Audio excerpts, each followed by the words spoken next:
अस्सलाम वालेकुम everyone and welcome to the first podcast with the A cube. और ये पॉडकास्ट उन लोगों के लिए बहुत ज़्यादा ज़रूरी है जो इस टाइम पाकिस्तान से फ्रस्ट्रेटेड हैं और वो बाहर निकलने की कोशिश कर रहे हैं, क्योंकि ट्रेंड ये देखा जा रहा है कि पाकिस्तान से तो निकल आते हैं मगर यहाँ आके नहीं समझ आती है कि क्या करना है, क्योंकि ऐसे प्रोग्राम्स के अंदर अप्लाई कर रहे होते हैं just to get the study visa जिसमें इंटरेस्ट नहीं होता है। तो जब यहाँ पे आ जाते हैं फिर पढ़ाई में इंटरेस्ट नहीं बिल्ड होता है, फिर स्टूडेंट्स और जॉब्स की तरफ आ जाते हैं और फ्यूचर ख़राब ही हो जाता है एनीवेज। तो डाउन द लाइन आपको रियलाइज़ होता है कि it was not a very meaningful decision to come to any other state, be it Germany और द यूएस और इटली और ऑस्ट्रेलिया। अगर आपका इंटरेस्ट नहीं है और आप सिर्फ पाकिस्तान से निकलने के लिए ये काम कर रहे हैं कि आपका स्टडी वीज़ा लग जाए, तो हमने सोचा कि क्यों ना एक ऐसी वीडियो बनाई जाए जिसमें हम लोग एक्सप्लेन करें कि आप जिस भी डिग्री प्रोग्राम के लिए आप बाहर आ रहे हैं, फॉर एग्जांपल अगर आप मास्टर्स के लिए आ रहे हैं या पीएचडी के लिए आ रहे हैं, तो आपने किस तरह से अपने उस डिसीजन को मीनिंगफुल बनाना है और आपने उसके ऊपर किस तरह से रिसर्च करनी है। तो इस पॉडकास्ट में मुझे ज्वाइन किया है फिज़ा आसिफ ने, and she is doing her PhD at Albert Ludwigs university at Freiburg.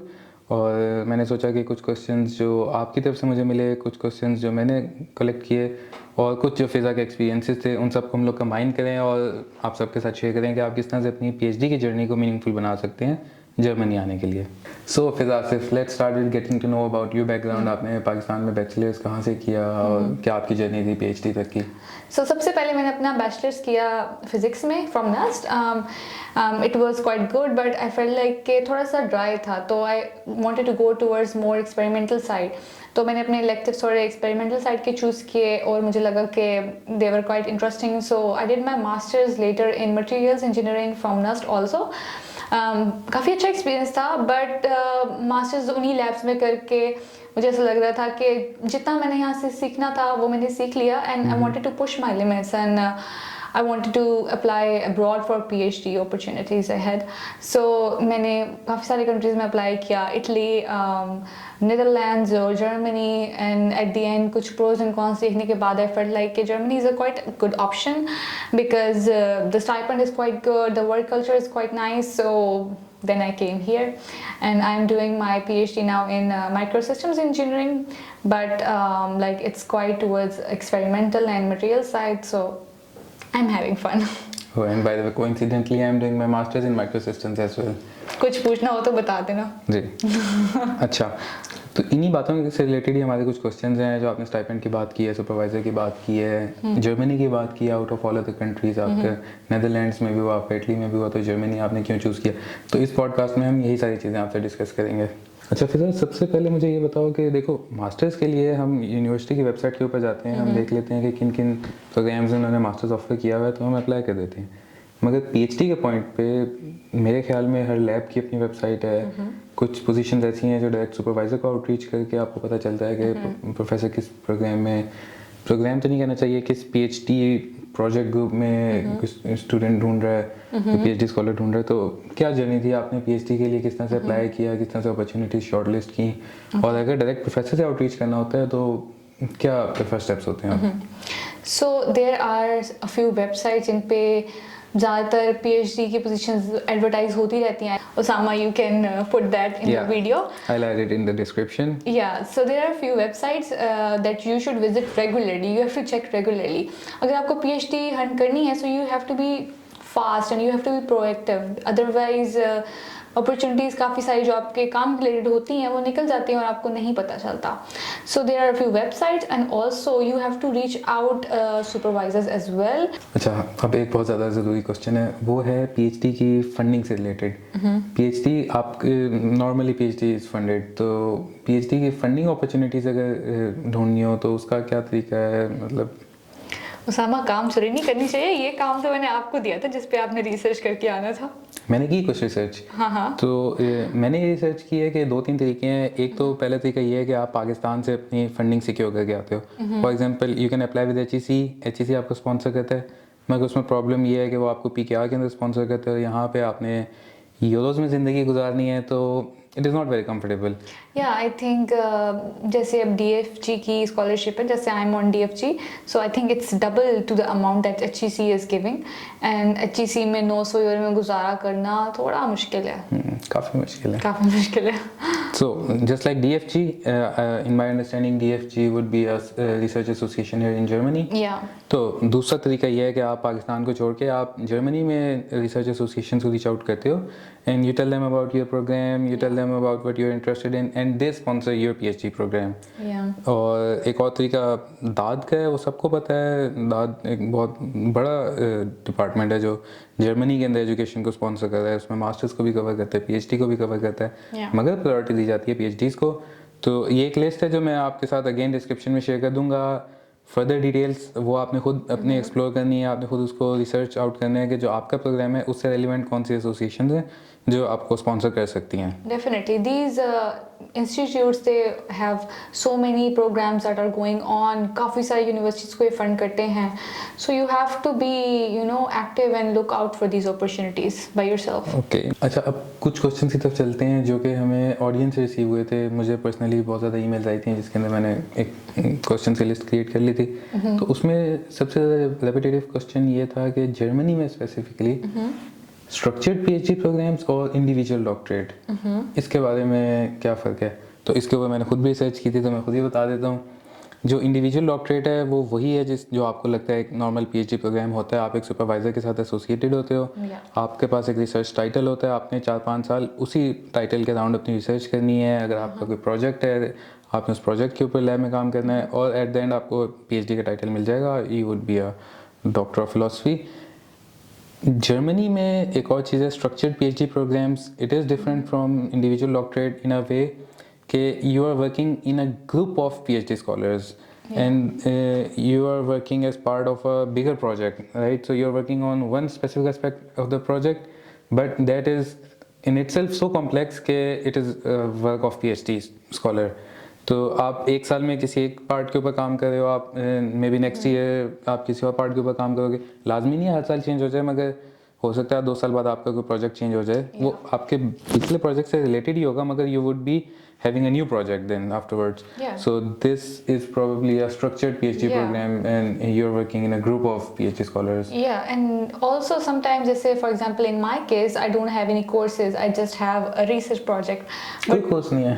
नहीं, कोई कोर्स नहीं है मज़े. But sometimes ऐसे होता है कि they do have courses and in the first year of your PhD you have to pass those courses. Maybe like it works in the US. Yeah. You have to do some courses, maybe like 8 courses, and then you go towards research. But like in some cases they don't have any courses. अच्छा, on average आप एक PhD opportunity को अगर आपने आज आपने identify किया है तो उसके ऊपर आप कितना टाइम लगाती थी अपनी फाइनल एप्लीकेशन सबमिट करवाने में? इस चीज़ में इतना टाइम नहीं लगता. I think you have to write a good motivation letter, so I think it would take a day. या अगर उनकी कुछ एक्स्ट्रा रिक्वायरमेंट्स है, sometimes they ask you to write a summary of your thesis. तो मेरे काफ़ी सारी चीज़ें पहले से प्रिपेयर्ड होती थी कि जो चीज़ें आपको चाहिए, मोटिवेशन लेटर चाहिए या थीसिस की समरी चाहिए या पेपर मांग रहे हैं वो आपसे, तो हर चीज़ पहले से आप तैयार रखो. Write a few things that you require later. तो आई थिंक अप्लाई करते हुए तो इतना टाइम लगता है. आई थिंक अ डे और 2 would be enough. But PhD ढूंढने में टाइम लगता है. It's quiet time consuming. What you can do is that कि आप यूनिवर्सिटीज़ में जाओ और अपने रिलेटेड ग्रुप्स देखो. जैसे for example my field was materials engineering, तो मैं मटेरियल्स इंजीनियरिंग के वेबसाइट पे जाऊँ किसी यूनिवर्सिटी के और वहाँ पे देखूँगी कोई ओपन पोजीशंस हैं या नहीं. So you have to be really fast, you have to be really active, and I think there are a few things that you should prepare beforehand. For example, a good CV, a good motivation letter, maybe a good summary of your thesis. So इस तरह की चीज़ें आप पहले से prepare करके रखो. So जब कोई position आए आपके सामने and you just have to apply. And you can also reach out to supervisors personally and apply to lab groups and open positions. So in my understanding अगर आपके documents prepared हैं तो आपको ज़्यादा टाइम नहीं लगेगा apply करने के लिए. Except for the motivational letter part, of course. Yeah. Motivation letter should be individual for each applications. Please don't be repetitive and do write what they are requiring from you. अच्छा, आपको मिल गई PhD opportunity, आप Germany आ भी गए. मैंने note किया कि यहाँ पे पार्ट टाइम PhD प्रोग्राम्स भी ऑफर हो रहे हैं और फुल टाइम PhD प्रोग्राम्स भी ऑफर हो रहे हैं. And I was surprised to see कि कुछ PhD students, PhD if not students, PhD scholars, they're also doing some other part time jobs as well. Well, the thing is that ke sometimes they would offer you a 50-time position, sometimes they would offer you 65% position. Well, the thing is कि difference कोई खास नहीं है इसमें, बस आपको पैसे कम मिलेंगे. If you're doing a 50% PhD, then you would get half of the money, which is 4,000 euros, but you would get half of that. But if you're having a 65% position, then it would have a bit more money. But I think ये field पे बहुत depend करता है. If you are a computer science student, then it's very likely possible कि you would get a 100% PhD. Or if you have a like engineering profession, then also you could get 75% position. But if you're from biology or like physics, then Why did you say physics? physics मैंने खुद पढ़ी है ना, so मैं तो Okay, yeah, physics. I remember. So in terms of duration of the program, इसमें कोई फर्क नहीं है. आप सबकी PhD 4 या 5 साल में कंप्लीट होती है, चाहे आप 50% पे कर रहे हो. Yeah, I think 3 साल में भी हो सकती है. Yeah, I see that German accent. Yeah. यहाँ पे आके ना सभी इस तरह बोलने शुरू कर देते हैं हम. अच्छा, मुझे एक क्वेरी आई थी via email. There is a student who is from a backward area. He has completed his masters, but he has absolutely no idea how should he prepare for even applying for PhD applications. It's not about how he should prepare about the interview. उसके बारे में भी हम आपसे पूछेंगे बाद में. मगर एक बंदे ने मास्टर्स किया, उसको कोई आइडिया नहीं है कि उसने यूरोप में अप्लाई करना है, तो उसको क्या चीज़ें before the time of application उसको रेडी रखनी चाहिए? Okay, so there are a few documents that you should prepare beforehand. So I think a good CV is very important. So Europe के फॉर्मेट पे आप CV बनाएं. Europass की एक website है, वहाँ पे you can make your CV a good CV. So write your publications, write about your work experience, और ये सब चीज़ें आप वहाँ पे mention करें. इसके अलावा आपके मास्टर्स का थीसिस वगैरह तो किया ही होगा, I think सबने किया होता है. So make a summary for that, जिसमें आप important चीज़ें लिखें, जो important techniques आपने सीखी हैं, जो important skills आपने सीखी हैं, वो उसमें mention करें, अपने results mention करें, अपना एक्सपेरिमेंटल मेंशन करें. सो इसके अलावा you can prepare like your documents beforehand, जैसे मास्टर्स की डिग्री हो गई, ट्रांसक्रिप्ट हो गई, पहले बेसिकली अटेस्टेशंस. हाँ बिल्कुल, अटेस्टेशंस आप पहले से करवा के रखें, बिकॉज एट द एंड अगर आपको कोई पोजीशन ऑफर हो जाती है, then you can arrive as soon as possible. आपको डिले नहीं आ रहा है इन चीज़ों की वजह से.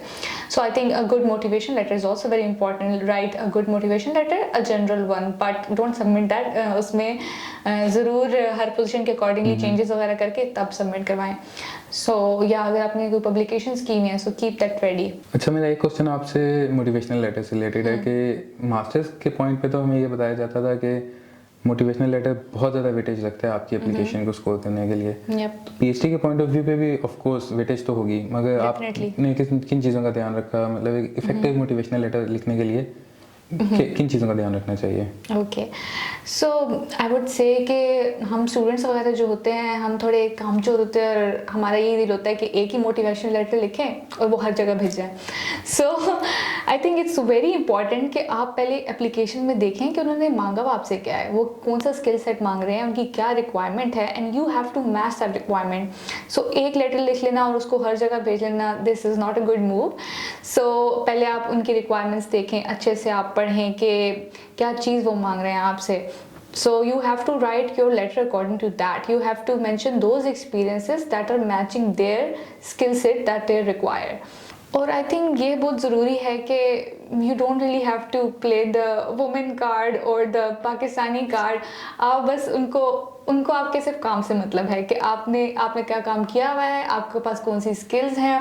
सो इतना लंबा चौड़ा लिखना कि हम यहाँ से आए हैं या हम गरीब हैं या वो ये चीज़ें मेंशन करने का कोई फ़ायदा नहीं है. They just want you to work and have a good experience. So बहुत लंबी चौड़ी बातें लिखने की कोई ज़रूरत नहीं है. Be precise, B concise, and अपने काम के बारे में मेंशन करें और अपने स्किल सेट के बारे में मेंशन करें. मास्टर्स के लेवल पे अगर किसी का जॉब एक्सपीरियंस ना हो तो वो काम के बारे में क्या मेंशन करे? आपने मास्टर्स के प्रोजेक्ट के बारे में लिखे? वेल, चीज़ों को लिखने का तरीका बहुत मैटर करता है. अगर आपने छोटे मोटे प्रोजेक्ट्स भी किए हुए हैं कोई आपने छोटा सा प्रोजेक्ट कर लिया आपने, या कोई इंटर्नशिप कर ली, तो ज़रूर मेंशन करें और अपने काम से रिलेट करें उसको, और जो पीएचडी की पोजीशन मांगी हुई उसके साथ रिलेट करें कि क्या लिंक बन रहा है. ऑफ कोर्स कोई ना कोई प्रोजेक्ट तो आपने ऐसा किया ही होगा अपने मास्टर्स में या बैचलर्स में, या थीसिस लिखा होगा, तो please relate it to the position that they have offered you.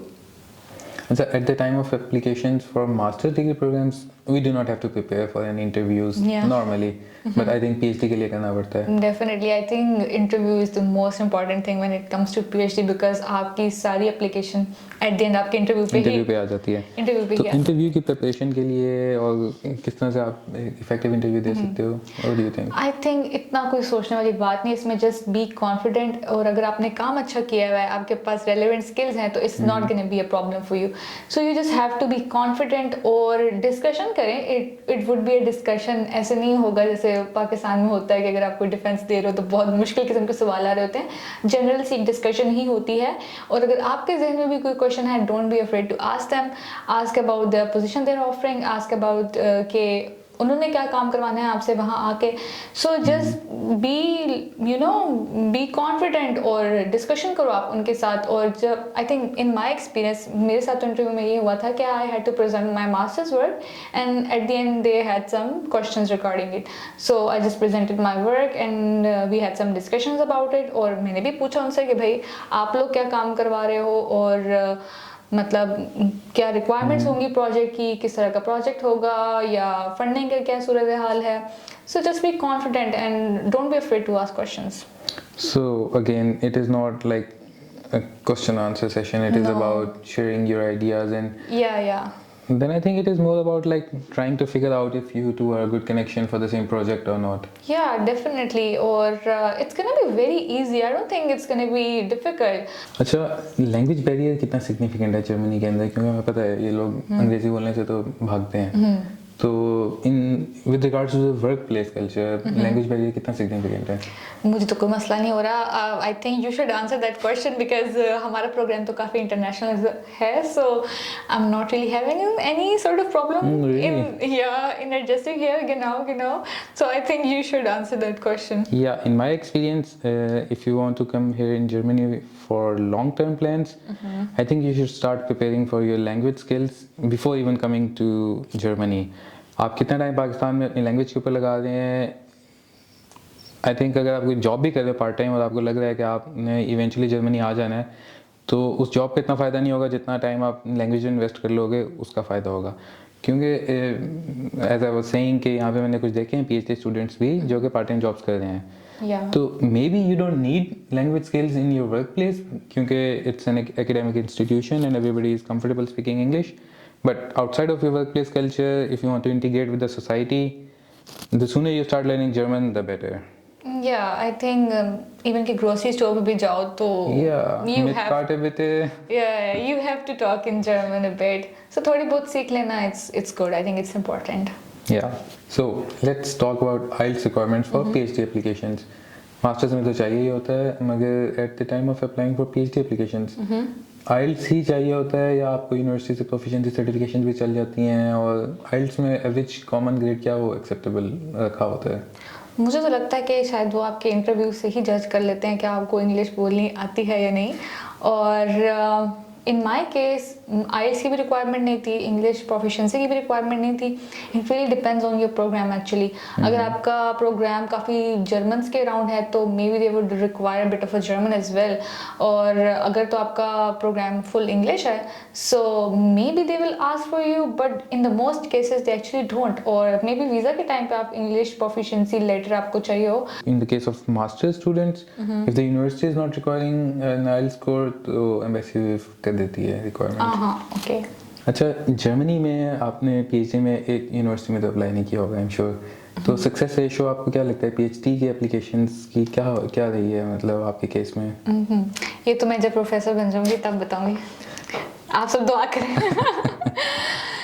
वैसे answering it seriously now, I think I cannot really answer this question because it really depends कि आप कितनी effort put कर रहे हैं, आप कितनी अच्छी application लिख रहे हैं और आपकी relevancy बन रही है एक project के साथ कि नहीं बन रही है. आप ज़बरदस्ती fit करने की कोशिश करें, well that's okay too, but I think when you are very active and you are constantly applying, तो it is a very high chance कि आपको PhD मिल जाएगी. एंड ऑल्सो मैंने देखा है कुछ लोग 1-2 महीने अप्लाई करके थक जाते हैं कि नहीं मिल रही. But the thing is that कि you would have lots of rejections and उसके बाद कहीं जाके आपकी कहीं एक्सेप्टेंस होगी. So the key is that to be hopeful and keep applying and ये नहीं करना कि बस हिम्मत हार देनी है कि नहीं हो रहा और बस मैं तो निकलना ही नहीं पाकिस्तान से. But you have to be really active और अच्छी एप्लीकेशन लिखें. और मुझे नहीं लगता कोई प्रोफेसर ऐसा स्टूडेंट लूज करना चाहेगा जिसके पास वो स्किल सेट है that he is requiring. So it's important to write a good letter and apply to relevant projects. अच्छा, अगला क्वेश्चन मेरा आपसे ये है कि वीज़ा टाइप जो इशू होती है, जो ग्रांट होती है PhD स्कॉलर्स को, उसके बारे में मैंने नोट किया कि कहीं पे PhD स्कॉलर्स को एज अ स्टूडेंट डील किया जा रहा होता है, कहीं पर एज एन एम्प्लॉय डील किया जा रहा होता है. Like you are living with the students in your apartments, but you do pay the taxes here as an employee. Yeah. तो आपका वीज़ा इस टाइप क्या है? मैं तो वर्क वीज़ा पे अप्लाई किया था. Well basically it really depends on the PhD programme that you are being offered. So sometimes it's like a research position or sometimes it's like a student position. So it really depends कि आपको जो चीज़ जहाँ से offer आ रही है. For example, if it's a research institute, then it's most likely a researcher position. Yeah, if a university is offering you, then most likely you're being a student. So it's important to ask that from your supervisor. Okay, is it a scholarship or is it a work position? So basically, in my case, I was sent a hosting agreement, which means I was eligible for a researcher visa. So मैं गई work visa की category में. There was a sub category which was a researcher visa holding an hosting agreement. So I think उसमें आपका visa बहुत जल्दी आ जाता है. So it's very good if you get a researcher visa and you can come here as quickly as you can. Yeah, I remember on the embassy website. For the Islamabad embassy, I remember there was a special note that we do give priority to the researcher visa applications. Yeah. और अगर आप student वाली में apply करते हैं तो I think थोड़ा visa delay आता है. थोड़ा नहीं, बहुत ज़्यादा आता है. बहुत ज़्यादा. तो बात करते हैं जर्मन वर्क कल्चर के ऊपर. Of course you are working in an academic institute, तो हम उसी डोमेन में रह के बात करेंगे. मगर आपने अपना मास्टर्स नर्स से किया था, तो वो भी एक एकेडमिक इंस्टीट्यूट है. आपने वहाँ पे भी लैब्स में काम किया और यहाँ पे भी आप लैब्स में काम कर रही हो. तो क्या डिफरेंस फील हो रहा है being in a work place culture with regards to an academic institute? And like आपको मास्टर्स में भी एक सुपरवाइजर के साथ एक रिलेशनशिप होगा और यहाँ पे भी आपका एक PhD सुपरवाइजर के साथ एक रिलेशनशिप है. तो क्या चीज़ें कोरिलेट कर रही हैं, क्या चीज़ें अच्छी हैं, क्या चीज़ें बुरी लगी हैं आपको? आई थिंक बहुत फ़र्क है पाकिस्तान और यहाँ के वर्क कल्चर में. And I really like the work culture here. I think Pakistan में even as a masters student आप ये एज्यूम किया जाता है कि सब कुछ खुद ही करेंगे और आपको बस लैब में छोड़ देते हैं कि करो सब कुछ. बट यहाँ पे ऐसा नहीं है. They teach you everything. They teach you about the equipments, they teach you about the machines. And I think आपके सुपरवाइज़र, मेरे साथ तो इवन के ये भी हुआ था कि मेरे इतने बड़े प्रोफेसर खुद आके उन्होंने लैब में मुझे 2-3 दिन आके काम कराया. So I was really shocked at that. You were not expecting that? No, I was not. I was like कि यहाँ पे भी शायद ऐसे ही होगा कि आपको बस लैब में दिक्कत दे दी और कहा कि काम करो. बट ऐसे नहीं होता. They teach you about each and everything. So I am really enjoying the work here. और आई थिंक जो बहुत ज़्यादा मुझे लगा था कि प्रेशर होगा PhD का कि टू मच वर्क और ये सब कुछ, ऐसा नहीं है. They give you enough time for your work और आपको बहुत ज़्यादा पुश भी नहीं करते हैं. They treat you like a normal human being. Don't expect too much from you and I think it's very nice. अच्छा, अब एक स्टूडेंट है, उसको अपॉर्चुनिटी भी मिल गई है, उसका इंटरव्यू भी हो गया है, उसका वीज़ा भी लग गया है. Now he is about to land Germany. So what are the cultural and social differences that he should be aware of? Let's talk about your experiences in the society. वैसे by nature I am quite adaptive, but मुझे भी काफ़ी मसला हुआ था यहाँ पे आगे शुरू में, because सब कुछ बदल जाता है. आपका environment, आपके वो दोस्त नहीं है, आपके family members नहीं है. It's not gonna be easy, but with time I think you will manage. But how about you share your experience? Culturally मुझे लगता है काफ़ी डिफरेंस है. We as a society have a mindset ना, हम कहते हैं बस हो जाएगा, निकल जाएगा काम. मगर अगर आप यहाँ पे जर्मनी आ रहे हो, चाहे बैचलर्स है या मास्टर्स है, PhD है, like Fiza was saying that you have to be very proactive from the very beginning because the society here is very competitive. अगर कोई बंदा इंजीनियरिंग कर रहा है तो वो उसको पसंद है इंजीनियरिंग करना. It's not like he's just doing it for the sake of just to have an academic degree. So you should be very mindful about what you are going into. It wouldn't be easy for you कि ठीक है मुझे clarity है, मैं पाकिस्तान से निकलना चाहता हूँ, कोई भी प्रोग्राम होगा तो मेरा सीन बन जाएगा. इतना डराओ भी मत इतना डराओ भी मत नहीं लोगों को। मगर I am sharing my experience. I have seen Okay. के people are really into what they are doing. मैं डरा नहीं रहा हूँ, मैं बल्कि मोटिवेट कर रहा हूँ कि if you love what you do, Germany is the right place for you to be. Yeah, that's true. So of course language barriers हैं, मगर I think with the right motivation and meaningful direction you can learn German and you can easily integrate. Citizenship लेने के लिए भी German तो सीखनी हाँ, पड़ेगी। और अब तो 3 साल में मिल जाती है अगर आपको लैंग्वेज आती है तो. So yeah, that's all about this podcast. If you have any further questions, you can drop them down in the comments, and you can always reach out to me on the email addresses provided. And yeah, we can make another video if that's not enough. And yeah, that's about it. So good luck with your applications and ciao ciao. Ciao ciao.